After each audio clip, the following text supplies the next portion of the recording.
In this video, we will talk about nutrition in human beings. As we have already studied that in human beings there is holozoic mode of nutrition. That is, human beings take in the complete food in the body and digest and absorb it. Nutrition in human beings takes place in the digestive system. Human digestive system consists of the alimentary canal and associated digestive glands. These glands are responsible for the production of enzymes which are called biocatalysts. These biocatalysts or enzymes break down the complex food substances into simpler molecules so that they can easily be absorbed. The main organs of the digestive system are mouth, esophagus, stomach, small intestine, large intestine, and anus. The main glands of the digestive system are salivary glands, gastric glands, liver, pancreas, and intestinal glands. On your screen, you can see the diagram of human digestive system.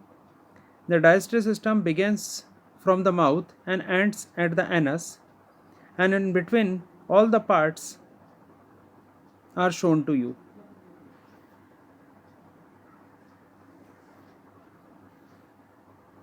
In this picture, you can see how the food is broken down, passes through the various organs of the digestive system, and finally the undigested food is expelled out of the body.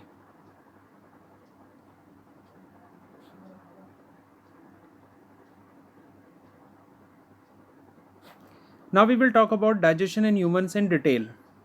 First, in the mouth. The food is broken down into smaller particles by the teeth and mixed with saliva from the salivary glands. Saliva contains the enzyme salivary amylase or ptyalin, which converts starch into simple sugar or maltose. Then the food passes through the esophagus into the stomach. Now let's see what happens in the stomach. The gastric glands present in the wall of stomach produce gastric juice, which contains the enzyme pepsin. Hydrochloric acid and mucus is also present in gastric juice. Pepsin breaks down proteins. Hydrochloric acid makes the medium acidic and helps in the activation of pepsin. Mucus protects the walls of the stomach from the action of the acid. Then the food passes into the small intestine. In the upper part of small intestine, which is called duodenum, the food is mixed with the bile that is received from liver and pancreatic juice from the pancreas. Bile breaks down fats into smaller globules. Bile juice does not contain any digestive enzyme, but it plays an important role in the digestion of fats. Bile creates alkaline medium in the small intestine and helps in the emulsification of fats. Emulsification is the process of breakdown of large fat globules into smaller ones. Pancreatic juice contains the enzyme trypsin, amylase, and lipase. Trypsin breaks down proteins, amylase breaks down starch, and lipase breaks down fats. Now let's see what happens in the small intestine. The glands, the walls of the small intestine produces intestinal juice.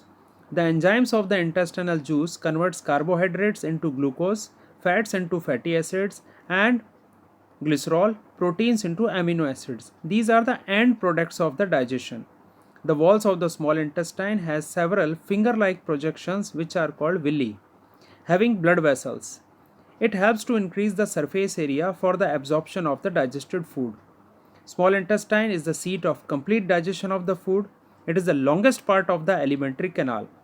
The digested food is absorbed by the blood and transported to all the cells of the body. It is important to note that small intestine is longer in herbivorous organisms than in carnivorous organisms. This is because herbivorous organisms eat plant material which contain cellulose, and cellulose takes a longer time to digest. Carnivorous organisms have smaller small intestine. In the large intestine, water is absorbed and the waste material is removed through the anus. Here on your screen you can see a portion of liver and pancreas is shown. Liver produce bile juice which is stored in the gallbladder that is located outside the liver. The bile juice from the gallbladder is released into the small intestine, which break down large lumps of fats into smaller lumps and helps to neutralize stomach acid. On the other side, pancreas, which is a leaf-like structure present below the stomach, release pancreatic juice which contains trypsin, amylase and lipase, which break down protein, carbohydrate and fats. On your screen now there is a table to make your learning easy. This table is showing you the name of the digestive organ, the enzyme or the juice present in the digestive juice, the food which is acted upon by it, and the substances which are formed. So once again let's take a quick review.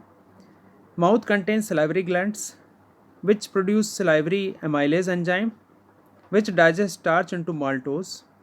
Stomach contains gastric glands which secrete gastric juice. Gastric juice contains an important enzyme pepsin which digests proteins into peptides, that is fragments or smaller pieces of proteins. Pancreas contain amylase, trypsin and lipase which digest starch, proteins and fats into simple sugar, amino acids, fatty acids and glycerol. Bile juice, remember, does not contain any digestive enzyme. Small intestine contains lipase which digests fats into fatty acids and glycerol, maltase which digests maltose into glucose, sucrase which digests sucrose into glucose and fructose, and peptidase which digests peptides into